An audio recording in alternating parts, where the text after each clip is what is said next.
നമസ്കാരം. എല്ലാ പ്രേക്ഷകർക്കും ഡോക്ടർ ലൈവിലേക്ക് സ്വാഗതം. തൈറോയ്ഡ് ഗ്രന്ഥിയെ ബാധിക്കുന്ന ക്യാൻസറിനെയും അതിനുള്ള ചികിത്സയെയും കുറിച്ചാണ് ഇന്ന് ഡോക്ടർ ലൈവ് ചർച്ച ചെയ്യുന്നത്. ഇന്ന് ഈ വിഷയത്തെക്കുറിച്ച് നമ്മളോട് സംസാരിക്കുന്നത് കോഴിക്കോട് ബേബി മെമ്മോറിയൽ ആശുപത്രിയിലെ senior consultant endocrine and thyroid surgeon doctor PV. Pradeep. നമസ്കാരം ഡോക്ടർ. ഡോക്ടർ ലൈവിലേക്ക് സ്വാഗതം. ഡോക്ടർ, ഈ തൈറോയ്ഡ് ഗ്രന്ഥി ശരീരത്തിൻ്റെ പല ഭാഗങ്ങളെയും പല രീതിയിൽ ബാധിക്കുന്ന ഒന്നാണ്. എന്തൊക്കെ അസുഖങ്ങളാണ് ഈ തൈറോയ്ഡ് ഗ്രന്ഥിയുടെ തകരാറ് മൂലം ഉണ്ടാകുന്നത്? തൈറോയ്ഡ് ഗ്രന്ഥി ഹോർമോൺ ഉൽപ്പാദിപ്പിക്കുന്ന ഒരു ഗ്രന്ഥിയാണല്ലോ. അപ്പോൾ തൈറോയ്ഡ് ഗ്രന്ഥിയിൽ ഹോർമോൺ ഉൽപ്പാദനം കൂടാം കുറയാം. അതേപോലെ തന്നെ ഇന്നിപ്പോൾ നമ്മൾ പ്രത്യേകിച്ച് ചർച്ച ചെയ്യാൻ പോകുന്നത് തൈറോയ്ഡ് ഗ്രന്ഥിയിലുണ്ടാകുന്ന മുഴകളാണ്. അപ്പോൾ തൈറോയ്ഡ് ഗ്രന്ഥിയിലെ മുഴകൾ തൈറോയ്ഡ് നോഡ്യൂൾസ് എന്നാണ് നമ്മൾ പറയുന്നത്. അപ്പോൾ തൈറോയ്ഡ് നോഡ്യൂൾ പല കാരണങ്ങളും ഉണ്ടാവാം. അതിൽ 95% തൈറോയ്ഡ് ഗ്രന്ഥിയിലുള്ള മുഴകളും ബെനൈനാണ്, അതായത് ക്യാൻസറസ് അല്ല.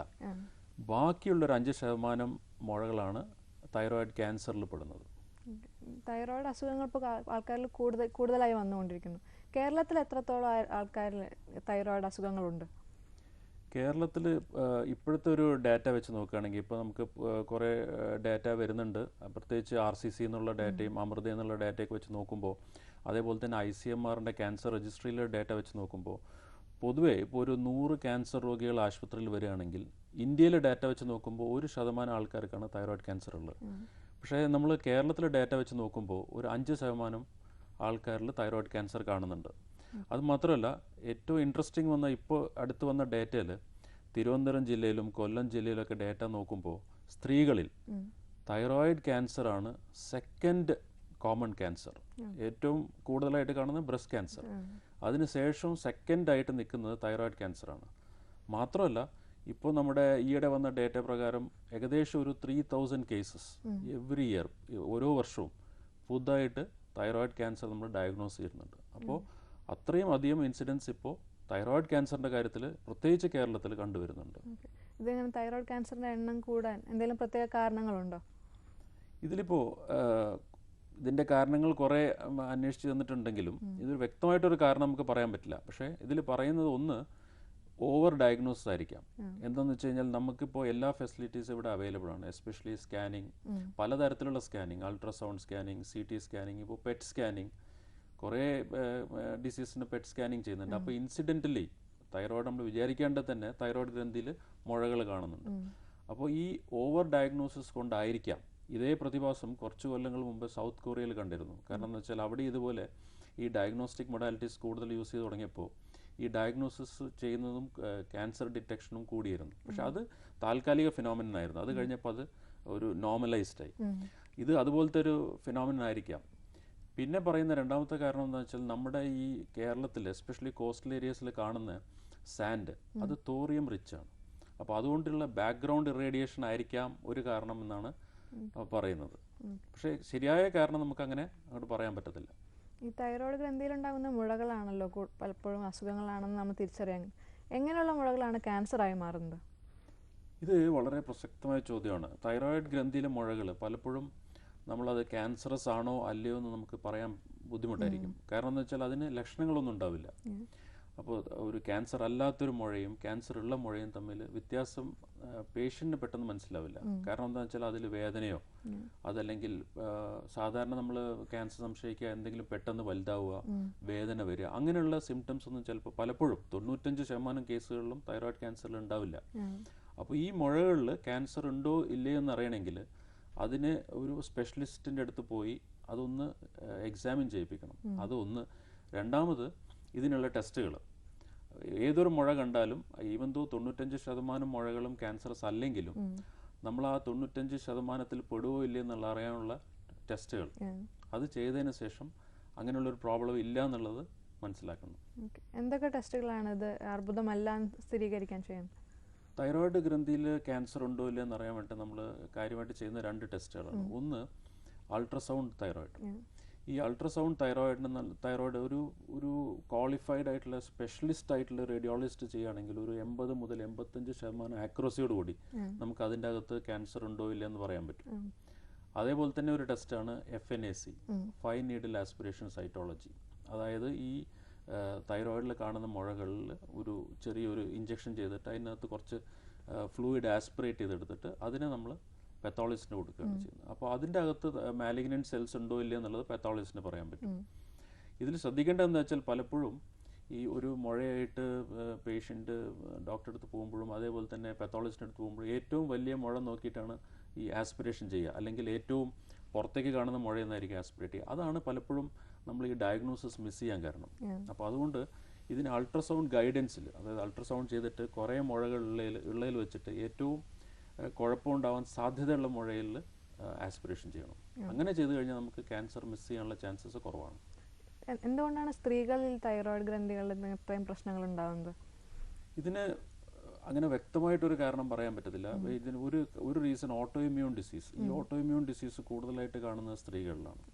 അപ്പോൾ അതുപോലെ തന്നെ ഈ ഓട്ടോ ഇമ്മ്യൂൺ ഡിസീസിൻ്റെ ഭാഗമായിട്ടാണ് തൈറോയ്ഡ് ഗ്ലാൻഡിലെ പല അസുഖങ്ങളും വരുന്നത്. അപ്പോൾ അതുകൊണ്ട് ആയിരിക്കാം. പിന്നെ അതേപോലെ തന്നെ ഈ ഈസ്ട്രോജൻ റിസപ്റ്റാസും ഇതിൻ്റെയൊക്കെ റോള് അത്രയും അങ്ങോട്ട് സ്ഥിരീകരിച്ചിട്ടില്ലെങ്കിലും അതൊക്കെയാണ് അതിൻ്റെ ഒരു കാരണമായിട്ട് പറയപ്പെടുന്നത്. ഈ തൈറോയിഡിനെ ബാധിക്കുന്ന അസുഖമാണ് ഹൈപ്പർതൈറോയിഡിസം, ഹൈപ്പോതൈറോയിഡിസം. ഇത് രണ്ടും കൂടുതൽ കാലം ഉണ്ടായിക്കഴിഞ്ഞാൽ അത് അർബുദത്തിലേക്ക് മാറുന്നു, അങ്ങനെ എന്തെങ്കിലും ഉണ്ടോ? അങ്ങനെ പറയാൻ പറ്റില്ല. ഇപ്പോൾ ഹൈപ്പോ തൈറോയിഡ് പേഷ്യൻസിലും ഹൈപ്പർ തൈറോയിഡ് പേഷ്യൻസിലും ഈ തൈറോയിഡ് ക്യാൻസർ ഉണ്ടാവാനുള്ള സാധ്യത സാധാരണയുള്ളൊരു ആളിൽ, ഈ ഹൈപ്പർ ഇല്ലാത്ത ഒരാളിൽ എത്രത്തോളം സാധ്യതയുണ്ടോ അത്ര തന്നെ സാധ്യത ഇതിലുള്ളൂ. നമുക്കൊരു ഹൈപ്പോ തൈറോയിഡിസം ഉണ്ടെന്ന് വിചാരിച്ചിട്ട് മാത്രം കൂടുതൽ റിസ്ക് ഇല്ല, ക്യാൻസർ ഉണ്ടാകാനുള്ള കൂടുതൽ റിസ്ക് ഇല്ല. അതേപോലെ തന്നെ ഹൈപ്പർ തൈറോയിഡിസം ഉള്ള രോഗികൾക്കും അങ്ങനെ ഒരു ക്യാൻസർ ഉണ്ടാകാനുള്ള കൂടുതൽ റിസ്ക് അതിൻ്റെ അകത്തില്ല. ഈ തൈറോയ്ഡ് ക്യാൻസറിന് പാരമ്പര്യം എന്തെങ്കിലും ഘടകമായിട്ട് വരുന്നുണ്ടോ? തൈറോയിഡ് ക്യാൻസർ പലതരത്തിലുണ്ട്. അപ്പോൾ അതിൽ ഫാമിലിയിൽ റൺ ചെയ്യുന്ന ക്യാൻസേഴ്സ് ഉണ്ട്. അതിൽ most important medullary thyroid cancer ആണ്. പിന്നെ papillary thyroid cancer, follicular thyroid cancer, ഇതും ചില ഫാമിലികളിൽ കാണാം. അപ്പോൾ ഇതിൽ മോസ്റ്റ് ഇമ്പോർട്ടൻ്റ് ആയിട്ടുള്ളത് മെഡുലറി തൈറോയിഡ് ക്യാൻസർ ആണ്. അപ്പോൾ മെഡുലറി തൈറോയിഡ് ക്യാൻസർ നമ്മളൊരു പേഷ്യൻറ്റിൽ ഡയഗ്നോസ് ചെയ്ത് കഴിഞ്ഞാൽ നമ്മൾ ആ ഫാമിലി മെമ്പേഴ്സിനെ വിളിച്ചിട്ട് ആ ഫാമിലി മെമ്പേഴ്സിൽ നമുക്കിതിൻ്റെ red proto oncogene, red mutations അത് സ്റ്റഡി ചെയ്യാൻ പറ്റും. അപ്പോൾ അങ്ങനെ ഉണ്ടെങ്കിൽ അത് നമുക്ക് മുൻകൂട്ടി കണ്ടുപിടിക്കാനും ഈ ചാൻസ് ഉള്ള പേഷ്യൻസിൽ നേരത്തെ കൂട്ടി സർജറി ചെയ്യാൻ, ഈ ക്യാൻസർ വരുന്നതിന് മുമ്പ് നമുക്ക് സർജറി ചെയ്ത് ഒരു പ്രൊഫൈലാക്റ്റിക് തൈറോയിഡക്ടമി ചെയ്യാൻ സാധിക്കും. അതിപ്പോൾ നമ്മൾ ചെറിയ കുട്ടികളിൽ വരെ ചെയ്യുന്നുണ്ട്. ഇപ്പോൾ 1 year ആയിട്ടുള്ള കുട്ടി പക്ഷേ റെഡ് മ്യൂട്ടേഷൻ പോസിറ്റീവ് ആണെങ്കിൽ അവർക്കും നമ്മൾ ഈ ക്യാൻസർ വരുന്നതിന് മുമ്പ് തൈറോയിഡക്ടമി ചെയ്യും. ഡോക്ടർ ഇപ്പോൾ പറഞ്ഞ പലതരം ക്യാൻസറുകളുണ്ട്, ഇതോരോന്ന് വിശദീകരിച്ച് തരാമോ? തൈറോയിഡ് ക്യാൻസേഴ്സ് പൊതുവേ നോക്കുകയാണെങ്കിൽ 95% തൈറോയിഡ് ക്യാൻസേഴ്സും ഒരു നല്ല റിസൾട്ട് തരുന്ന റിസൾട്ട് എന്ന് വെച്ചാൽ നമുക്കൊരു 100% ക്യൂർ പേഷ്യൻറ്റിന് കൊടുക്കാൻ പറ്റിയ ക്യാൻസേഴ്സാണ്. അപ്പോൾ അതിൽ പ്രധാനമായിട്ടുള്ളത് papillary thyroid cancer, follicular thyroid cancer. ഇതിൻ്റെയും ഒരു മറുവശമുണ്ട്. വളരെ മോശമായ ക്യാൻസറും തൈറോയിഡിൽ വരാം. അതാണ് anaplastic thyroid cancer. Anaplastic thyroid cancer ബാധിച്ചവരുടെ ലൈഫ് സ്പാൻ വളരെ കുറവായിരിക്കും. ഒരു 6 months to 1 year, അതിൽ കൂടുതൽ നമുക്ക് കിട്ടില്ല. പക്ഷേ പാപ്പുലറി ഫോളിക്കുലർ തൈറോയിഡ് കാർസിനോമ ഉള്ള പേഷ്യൻസിന് നമുക്കൊരു നിയർ നോർമൽ ലൈഫായിരിക്കും. അപ്പോൾ അതിൻ്റെ സർജറിയും പിന്നെ അതിൻ്റെ റേഡിയോ അയഡിൻ തെറാപ്പി ഇതെല്ലാം കഴിഞ്ഞു കഴിഞ്ഞാൽ പേഷ്യൻറ്റിന് പിന്നീട് ഈ അസുഖത്തെപ്പറ്റി കംപ്ലീറ്റ് ആയിട്ട് മറക്കാം. ഇതിൻ്റെ ഇടയ്ക്കുള്ളൊരു ക്യാൻസറാണ് മെഡുലറി തൈറോയിഡ് ക്യാൻസർ. ഞാൻ പറഞ്ഞില്ലേ ഫാമിലിയിൽ റൺ ചെയ്യുന്ന ക്യാൻസർ മെഡുലറി തൈറോയിഡ് ക്യാൻസർ. അപ്പോൾ മെഡുലറി തൈറോയിഡ് ക്യാൻസറിൻ്റെ പ്രോഗ്നോസിസ് ഇത് രണ്ടിൻ്റെ ഇടയ്ക്കാണ്. അപ്പോൾ അത്ര മോശമല്ലെങ്കിലും കറക്റ്റായിട്ട് ട്രീറ്റ്മെൻറ്റ് എടുത്തു കഴിഞ്ഞാൽ കൂടുതൽ അഗ്രസീവായിട്ട് ഫോളോ അപ്പ് ചെയ്ത് കഴിഞ്ഞാൽ അതിലും നല്ല റിസൾട്ട് കിട്ടും. പൊതുവേ പറയുകയാണെങ്കിൽ ഒരു 90 to 95% തൈറോയിഡ് ക്യാൻസേഴ്സിൻ്റെ റിസൾട്ടുകൾ വളരെ നല്ല റിസൾട്ടുകളാണ്. നമുക്കൊരു കോൾ ഉണ്ട് doctor. Okay, hello. Hello, doctor ലൈവിലേക്ക് സ്വാഗതം. ആരാ സംസാരിക്കുന്നത്? ഇത് തൃശ്ശൂരിൽ ഡോക്ടറോട് ചോദിച്ചോളൂ. Good morning doctor. Good morning, പറയൂ ഡോക്ടർ. എനിക്കിപ്പോ കഴിഞ്ഞൊരു 6 മാസമായിട്ട് കഴുത്തിലിങ്ങനെ ഒരു മുഴ കണ്ടപ്പം പോയിട്ട് ഡോക്ടർ കണ്ടപ്പം തൈറോയിഡിന് ടെസ്റ്റ് ചെയ്തു. എല്ലാ ടെസ്റ്റുകളും നോർമലാണ്, ഹോർമോൺ ചേഞ്ചസ് ഒന്നും ഇല്ലാന്ന് പറഞ്ഞു. സ്കാൻ ചെയ്തപ്പോ അതൊരു നെല്ലിക്ക വലിപ്പത്തില് തൈറോയിഡ് ഗ്ലാൻഡ് വലുതായിട്ടുണ്ടെന്ന് പറഞ്ഞു. അപ്പൊ അത് പിന്നെ ഡോക്ടർ പറഞ്ഞു അത് കുത്തി നമുക്കെടുത്തിട്ട് നീരിലോട്ട് കുത്തിയെടുത്ത് അത് ചെയ്യാന്ന് പറഞ്ഞു. അപ്പൊ അത് ചെയ്ത് കഴിഞ്ഞപ്പോ അത് സിമ്പിൾ ഇത് മോണിറ്ററാന്ന് തന്നെ പറഞ്ഞു. അപ്പൊ ഡോക്ടർ പറഞ്ഞിട്ട് ട്രീറ്റ്മെന്റിന്റെ ആവശ്യമൊന്നുമില്ല, മരുന്നൊന്നും കഴിക്കണ്ട, വലുതാവുമ്പോ ബുദ്ധിമുട്ടുണ്ടെങ്കിൽ നമുക്കത് സർജറി ചെയ്ത് കളയാം, സർജറി മാത്രമായിരുന്നൊരു പോകാൻ വഴി ഉള്ളൂ എന്ന് പറഞ്ഞു. അപ്പൊ ഇപ്പൊ 6 മാസമായി, പിന്നെ ടെസ്റ്റ് ഒന്നും ചെയ്തിട്ടൊന്നുമില്ല. ഫോളോ അപ്പിന്റെ ആവശ്യവും കാര്യങ്ങളൊക്കെ എന്ത് ചെയ്യുന്നു ചോദിക്കാൻ അറിയാനോ വേണ്ടി. ഓക്കെ, ഇത് ഇത് വളരെ കോമൺ ആയിട്ടുള്ളൊരു സിനാറിയാണ്. പലർക്കും തൈറോയ്ഡ് മുഴകൾ കാണും, ഇനീഷ്യൽ ടെസ്റ്റിൽ ഒക്കെ നോർമലാണെന്ന് കാണും. അപ്പോൾ ഇനി എന്ത് ചെയ്യും? എസ്പെഷ്യലി ഇപ്പോൾ ഹോർമോൺ ലെവൽസ് ഒക്കെ നോർമലാണ്, പക്ഷേ ഈ തൈറോയിഡിലെ നോഡ്യൂൾ മാത്രമേ ഉള്ളൂ.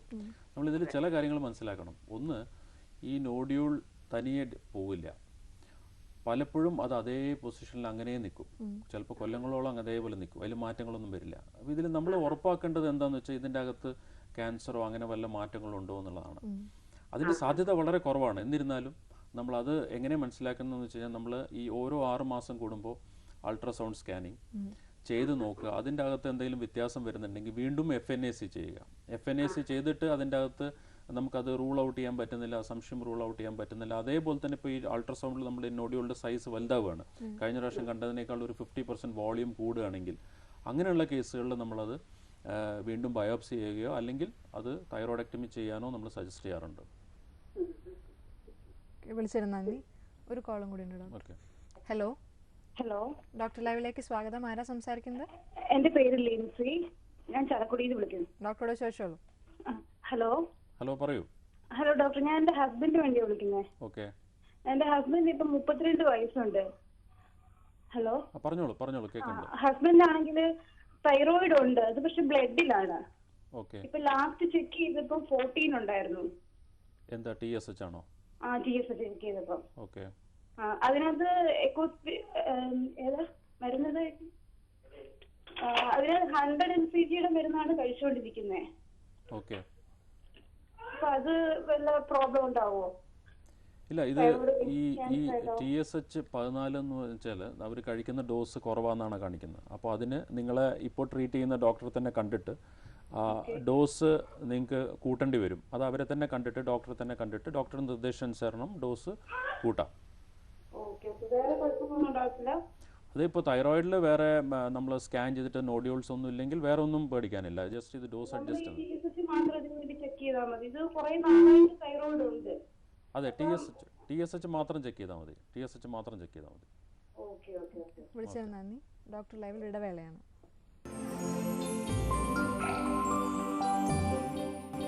ഡോക്ടർ ലൈവ് തുടരുന്നു. ഡോക്ടർ, നമുക്കൊരു കോൾ ഉണ്ട്. ഹലോ. ഹലോ. ഹലോ, ഡോക്ടർ ലൈവിലേക്ക് സ്വാഗതം. ആരാ സംസാരിക്കുന്നത്? ഈ തൈറോയിഡ് കണ്ടിട്ടാ തൈറോയിഡിന്റെ നല്ല ഡോക്ടർ എവിടെയുണ്ട്? കേട്ടില്ല, ചോദ്യം ക്ലിയർ ആയില്ല. ഹലോ, ചോദിച്ചോളൂ. തൈറോയിഡിന്റെ കാണിക്കണില്ല. തൈറോയിഡിന്റെ പിന്നെ ഈ നല്ല ഡോക്ടർ എവിടെയാന്നുള്ളത് അറിയില്ല. തൈറോയിഡിന് കാണിക്കുന്ന നല്ല ഡോക്ടർ എവിടെയാണ്? നിങ്ങൾ എവിടുന്നാണ് വിളിക്കുന്നത്? തലശ്ശേരിയാണ് വിളിക്കുന്നത്. തലശ്ശേരി. നിങ്ങൾ അവിടെ എൻഡോക്രിനോളജിസ്റ്റ് ആരാ ഉള്ളതെന്നുള്ള അന്വേഷിച്ച് കഴിഞ്ഞാൽ അറിയാൻ പറ്റും. തലശ്ശേരിയും കോഴിക്കോടൊക്കെ എൻഡോക്രിനോളജിസ്റ്റുകളുണ്ട്. അവരെ കാണുകയാണ് വേണ്ടത്. മെഡിക്കൽ എൻഡോക്രിനോളജിസ്റ്റ് അല്ലെങ്കിൽ സർജിക്കൽ എൻഡോക്രിനോളജിസ്റ്റിനെ കണ്ടാൽ മതി. വിളിച്ചതിന് നന്ദി. ഡോക്ടർ, ഈ തൈറോയിഡ് ഉണ്ടാവുന്ന നോഡ്യൂൾസ് ഇതെങ്ങനെയാണ് ക്യാൻസർ ആവുന്നത്, അല്ലെങ്കിൽ എങ്ങനെയാണ് ഇതിന് എത്രത്തോളം സാധ്യത ഉണ്ട് ക്യാൻസർ ആവാൻ? തൈറോയിഡിൽ കാണുന്ന നോഡ്യൂളിൽ ഒരു 5% ആണ് ചാൻസ് ഉള്ളത്. മാലിഗ്നൻസി ഉണ്ടാവാനുള്ള ചാൻസ് 5% ആണ്. അപ്പോൾ ഇത് ചിലപ്പോൾ പലതിലും ക്യാൻസറായിട്ട് സ്റ്റാർട്ട് ചെയ്യാം. ചില കേസുകളിൽ ഈ നോഡ്യൂൾസ് കുറച്ച് കാലം കഴിയുമ്പോൾ അതിൻ്റെ അകത്ത് ക്യാൻസറായിട്ട് മാറാം. അപ്പോൾ ഇത് മാറുന്നുണ്ടോ ഇല്ലെന്ന് അറിയാൻ വേണ്ടിയിട്ടുള്ള ടെസ്റ്റുകളാണ് നമ്മൾ ഈ അൾട്രാസൗണ്ടും FNAC പറഞ്ഞുള്ള ടെസ്റ്റുകളൊക്കെ ചെയ്യുന്നത്. അപ്പോൾ അതിനുള്ള സൂചന ഒന്ന് ഇതിൻ്റെ വലിപ്പം കൂടുന്നതായിരിക്കാം. അപ്പോൾ നമ്മൾ ടെസ്റ്റ് ചെയ്യുമ്പോൾ വലിപ്പം കൂടുന്ന ഈ അൾട്രാസൗണ്ട് എന്ന് പറഞ്ഞാൽ നമ്മളുടെ ഒരു മിറർ പോലെയാണ്. അപ്പോൾ ഈ നോഡ്യൂളിൻ്റെ ആ സ്വഭാവത്തിൽ എന്തെങ്കിലും മാറ്റം വന്നിട്ടുള്ളൂ എന്നുള്ളൊരു ഒരു സ്പെഷ്യലിസ്റ്റ് റേഡിയോളജിസ്റ്റ് നന്നായിട്ട് പറഞ്ഞുതരാൻ സാധിക്കും. ഡോക്ടർ. ഹലോ. ഹലോ, ഡോക്ടർ ലൈവിലേക്ക് സ്വാഗതം. ആരാ സംസാരിക്കുന്നത്? ഞാൻ സുജ, ചിറ്റാർ, പത്തനംതിട്ട ജില്ലയിൽ. ഡോക്ടറോട് ചോദിച്ചോളൂ. ഹലോ. ഹലോ, പറയൂ. സാർ, ഞാൻ 2012 മുതൽ തൈറോയിഡിന്റെ ഗുളിക കഴിച്ചുകൊണ്ടിരിക്കും. എനിക്ക് ഹൈപ്പോ തൈറോയിഡ് ആണ്. സ്കാൻ ചെയ്തൊന്നും മുഴക്കൊന്നും കുഴപ്പമില്ല. ഒരു ടെസ്റ്റ് ചെയ്യണമെന്ന് പറഞ്ഞ് FNC അങ്ങനെ അത് വേണ്ടാന്ന് പറഞ്ഞു. ഞാൻ സ്കാൻ ചെയ്തു. അന്ന് മുതൽ ഗുളിക കഴിക്കുന്നുണ്ട്. ഗുളിക കഴിക്കുമ്പോൾ കുറയും, ഗുളികയുടെ ഡോസ് കുറയുന്നുണ്ടെ പിന്നെയും കൂടും. ഓക്കെ. അതിപ്പം ഈ കഴിഞ്ഞിടയ്ക്ക് 2-3 വർഷം കഴിഞ്ഞ് ടെസ്റ്റ് ചെയ്ത് നോക്കിയല്ലേ, പിന്നെ 10 പോയിന്റ്, എനിക്ക് 45.32 എങ്ങാണ്ടുണ്ടായിരുന്നു ആദ്യം. ഗുളിക കഴിച്ചല്ലേ അത് 10.72 അന്നേരം ഗുളികയുടെ ഡോസ് കുറച്ചല്ലേ പിന്നെ അങ്ങ് കൂടി. ഇപ്പൊ 30.2 ഓക്കെ. അപ്പോൾ ഇതിൽ 2 കാര്യങ്ങളാണ് അവർ ചോദിച്ചിരിക്കുന്നത്. ഒന്ന്, ഈ തൈറോയ്ഡ് ഹോർമോൺ കൺട്രോൾ ചെയ്യാൻ പറ്റിയിട്ടില്ല. രണ്ടാമത് ഈ അൾട്രാസൗണ്ട് ചെയ്തതിൽ മുഴ ഉണ്ടോ ഇല്ലെന്ന് ആൾ വ്യക്തമായിട്ട് പറഞ്ഞില്ല. അപ്പോൾ ഇതിൽ പറയൂ, അൾട്രാസൗണ്ട്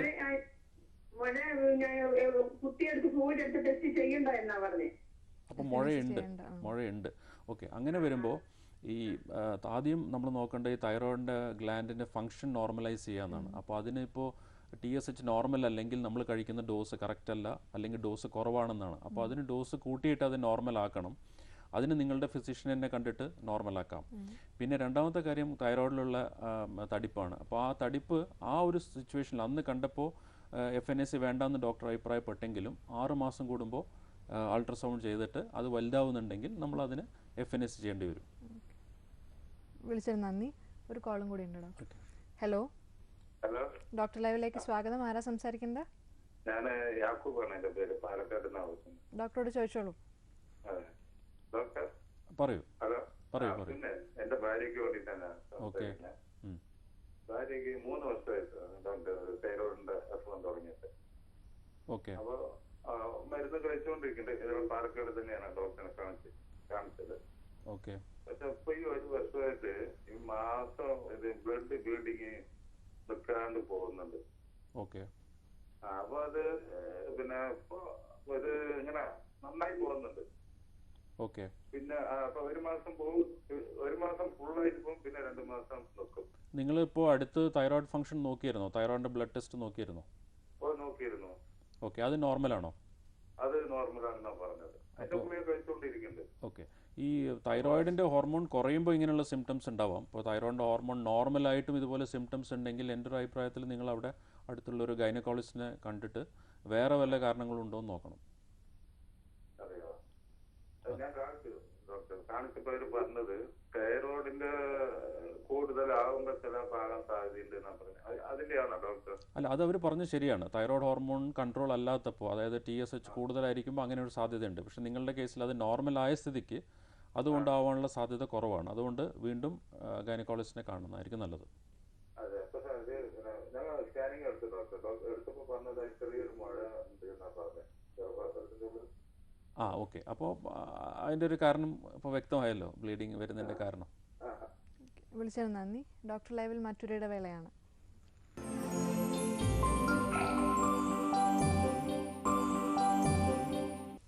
ഡോക്ടർ ലൈവ് തുടരുന്നു. ഡോക്ടർ, ഈ തൈറോയ്ഡ് ക്യാൻസറിൻ്റെ ചികിത്സ എങ്ങനെയൊക്കെയാണെന്ന് വിശദീകരിച്ചു തരുന്നു. നമ്മൾ തൈറോയ്ഡ് ഗ്ലാൻഡിൽ തൈറോയ്ഡ് ക്യാൻസർ ഉണ്ടെന്ന് കണ്ടു കഴിഞ്ഞാൽ ഈവൻ സ്റ്റേജ് 4 ആണെങ്കിൽ പോലും അതിൻ്റെ ഫസ്റ്റ് ട്രീറ്റ്മെൻറ്റ് തൈറോയിഡിൻ്റെ സർജറിയാണ്. തൈറോയ്ഡ് ക്യാൻസറിൻ്റെ ട്രീറ്റ്മെൻറ്റ് 3 ഭാഗങ്ങളുണ്ട്. ഒന്ന് സർജറി, പിന്നെ ഒന്ന് റേഡിയോ ആക്റ്റീവ് അയഡിൻ തെറാപ്പി, ചില കേസുകളിൽ വേണ്ടി വരും. പിന്നെ അതിനുശേഷം തൈറോയ്ഡ് ഹോർമോൺ റീപ്ലേസ്മെൻ്റ് ആണ്. അത് വളരെ ഹൈ ഡോസിലാണ് കൊടുക്കുക, പ്രത്യേകിച്ച് ആദ്യത്തെ 5 വർഷങ്ങളിൽ. അപ്പോൾ ഇതിൽ സർജറി എന്ന് പറയുമ്പോൾ തൈറോയ്ഡ് സർജറി അത് 2 ഏരിയയിലായിരിക്കും. ഒന്ന് തൈറോയ്ഡ് ഗ്ലാൻഡിനും, രണ്ടാമത് അതിന് ചുറ്റുമുള്ള കൈലകൾക്കായിരിക്കും ഓപ്പറേഷൻ. അപ്പോൾ തൈറോയ്ഡ് ഗ്ലാൻഡിൽ ചെയ്യുന്ന ഓപ്പറേഷനാണ് ടോട്ടൽ തൈറോയ്ഡക്ടമി, അതായത് തൈറോയ്ഡ് ഗ്ലാൻഡ് മുഴുവനായിട്ട് നീക്കം ചെയ്യുന്ന സർജറി. പിന്നെ പലപ്പോഴും തൈറോയ്ഡ് ഗ്ലാൻഡിന് ചുറ്റും ചെറിയ കയളുകളുണ്ടാവും. അത് അതിന് ചുറ്റിപ്പറ്റി ഉണ്ടാവും, അല്ലെങ്കിൽ കുറച്ച് വിട്ടിട്ട് ലാറ്ററൽ കമ്പാർട്ട്മെൻറ്റ് നെക്കിലായിട്ടുണ്ടാവും. അപ്പോൾ അങ്ങനെ വരുമ്പോൾ നമ്മൾ അതിന് നെക്ക് ഡിസെക്ഷൻ സർജറി ചെയ്യേണ്ടി വരും. അത് സർജറിയാണ് അതിൽ മോസ്റ്റ് ഇമ്പോർട്ടൻറ്റ്, ഈവൻ സ്റ്റേജ് 4ലും.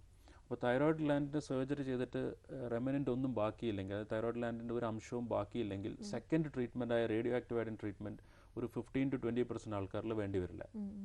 അപ്പോൾ ഇൻ കേസ് നമ്മൾ സെക്കൻഡ് ട്രീറ്റ്മെൻറ്റ്, അതായത് റേഡിയോ ആക്റ്റീവ് അയഡിൻ വേണ്ടി വരികയാണെങ്കിൽ പിന്നെ അതാണ് അടുത്ത് ചെയ്യുക. അതൊരു സർജറി കഴിഞ്ഞിട്ട് ഒരു 1 month കഴിഞ്ഞിട്ടാണ് ചെയ്യുക. അപ്പോൾ അതിൽ 2 ഓപ്ഷൻ ഉണ്ട് നമ്മൾ കൊടുക്കുന്ന. ഒന്ന് പേഷ്യൻറ്റിന് 1 month വെയിറ്റ് ചെയ്തിട്ട് റേഡിയോ ആക്റ്റീവ് അയഡിൻ കൊടുക്കാം. അതല്ലെങ്കിൽ ഇതിനൊരു റീകോമ്പിനൻറ്റ് TSH പറഞ്ഞൊരു ഇഞ്ചക്ഷൻ അവൈലബിൾ ആണ്. അത് കൊടുത്തതിന് ശേഷം നമുക്ക് വിത്തിൻ 1 week ഈ അഡ്ജുവൻ ട്രീറ്റ്മെൻറ്റും ചെയ്യാം. ഡോക്ടർ ഇപ്പോൾ പറഞ്ഞു 5 വർഷത്തിൻ്റെ ഹോർമോണൽ ട്രീറ്റ്മെൻറ്റ്. അപ്പോൾ ഈ സർജറിക്ക് ശേഷമുള്ള ഫോളോ അപ്പ് വളരെ പ്രാധാന്യമുള്ളതാണ്. അതെ, തീർച്ചയായിട്ടും. ഇതിൽ ഈ 5 വർഷം മാത്രമല്ല, ഹോർമോണൽ ട്രീറ്റ്മെൻറ്റ് ലൈഫ് ലോങ് ആയിരിക്കും. പക്ഷേ നമ്മൾ കൊടുക്കുന്ന ഈ ഹോർമോണിൻ്റെ ഒരു ഡോസ് ഇനീഷ്യൽ 5 years കൂടുതലായിരിക്കും. നമ്മൾ ആ TSHനെ സപ്രസ് ചെയ്യാൻ വേണ്ടിയിട്ടാണ് ഒരു ഹൈ ഡോസിൽ കൊടുക്കുന്നത്. അതിനുശേഷം പേഷ്യൻറ്റ് ഫോളോ അപ്പിലായിരിക്കും. കാരണം ഈ തൈറോയ്ഡ് ക്യാൻസറിൻ്റെ പ്രോബ്ലം വെച്ചാൽ ഇത് ഒരു ലൈഫ് ത്രെട്ടനിങ് അല്ല. എസ്പെഷ്യലി ആ ഓപ്പറേറ്റ് ചെയ്ത സ്ഥലത്ത് വീണ്ടും വരാനുള്ളൊരു ചെറിയ സാധ്യത എപ്പോഴും നിലനിൽക്കുന്നുണ്ട്. അവിടെ മാത്രമല്ല, ചിലപ്പോൾ അതിന് ചുറ്റുമുള്ള കയളുകളിൽ വീണ്ടും ഡിസീസ് വരാം. എസ്പെഷ്യലി ഈ പാപ്പുലറി സിയ തൈറോയിഡ്, മെഡുലറി സിയ തൈറോയിഡ് ഇങ്ങനെയുള്ള അസുഖങ്ങളൊക്കെ അങ്ങനെ വരാൻ സാധ്യത. അതുകൊണ്ടാണ് പേഷ്യൻ്റെ ഫോളോ അപ്പ് വയ്ക്കുന്നത്. ഫോളോ അപ്പിൽ നമ്മൾ ചെയ്യുന്ന ക്ലിനിക്കൽ എക്സാമിനേഷൻ, അൾട്രാസൗണ്ട് ചെയ്യും. അപ്പോൾ അങ്ങനെ ചില കേസിൽ നമ്മൾ പെറ്റ് സീറ്റ് ചെയ്യും. അപ്പോൾ അങ്ങനെ ഡിറ്റക്റ്റ് ചെയ്യുന്ന റിക്കറൻസ് അതിനെ നമുക്ക് കഴിയുന്നത് വേഗം സ്റ്റാർട്ടിങ്ങിൽ തന്നെ ടാക്കിൾ ചെയ്യാൻ വേണ്ടിയിട്ടാണ് ആദ്യം ഈ പേഷ്യൻസിനെ ഫോളോ അപ്പിൽ വെക്കുന്നത്. ഇത് ഈ സർജറിക്ക് ശേഷം ആ വ്യക്തിക്ക് സൗണ്ട് നഷ്ടപ്പെടുന്ന എന്തെങ്കിലും സാഹചര്യം ഉണ്ടാകുന്നുണ്ടോ? അത് എല്ലാവർക്കും അറിയാവുന്ന പോലെ എല്ലാവരും ചോദിക്കുന്നൊരു ചോദ്യമാണ്, സൗണ്ട് പോവോ തൈറോയിഡ് സർജറി ചെയ്ത് കഴിഞ്ഞാൽ. തൈറോയിഡ് സർജറി ചെയ്യുമ്പോൾ വളരെ സൂക്ഷിച്ച് ചെയ്യേണ്ട ഒരു സർജറിയാണ്. അപ്പോൾ അതിൻ്റെ സ്പെഷ്യലിസ്റ്റ് ആയിട്ടുള്ള ഡോക്ടേഴ്സ് ചെയ്യുമ്പോൾ അതിനുള്ള ഇൻസിഡൻസ്, ഒരു വോയിസ് ചേഞ്ചിന് വരാനുള്ള ഇൻസിഡൻസ് ഒരു 1% താഴെയാണ്. പക്ഷേ തൈറോയിഡ് ക്യാൻസർ സർജറി കുറച്ച് വ്യത്യസ്തമാണ്. അപ്പോൾ തൈറോയിഡ് ക്യാൻസറിൽ ചിലപ്പോൾ ഈ തൈറോയിഡ് നമ്മുടെ ഈ വോയിസ് കൺട്രോൾ ചെയ്യുന്ന നെർവ് തൈറോയിഡ് ഗ്ലാൻഡിൽ ആ മുഴേൻ്റെ അകത്ത് കുടുങ്ങിയിരിക്കുകയാണെങ്കിൽ ചിലപ്പോൾ ആ നെർവിന് ഡാമേജ് വരാം. അങ്ങനെ വരുമ്പോൾ വോയിസ് ചേഞ്ച് വരാം. പക്ഷേ പൊതുവേ ഈ ഒരു നെർവിനെ നമ്മൾ സൂക്ഷിച്ച് ഓപ്പറേറ്റ് ചെയ്യുകയാണെങ്കിൽ വോയിസ് ചേഞ്ച് വരാനുള്ള സാധ്യത വളരെ കുറവ്, ഒരു 1% താഴെ മാത്രമേ ഉള്ളൂ. ഡോക്ടർ സമയോടെ പൂർണ്ണമായി തൈറോയിഡ് ക്യാൻസറിന് അതിനുള്ള ചികിത്സയെക്കുറിച്ച് ഞങ്ങൾക്ക് വിശദീകരിച്ചു തന്നതിന് നന്ദി. നമസ്കാരം.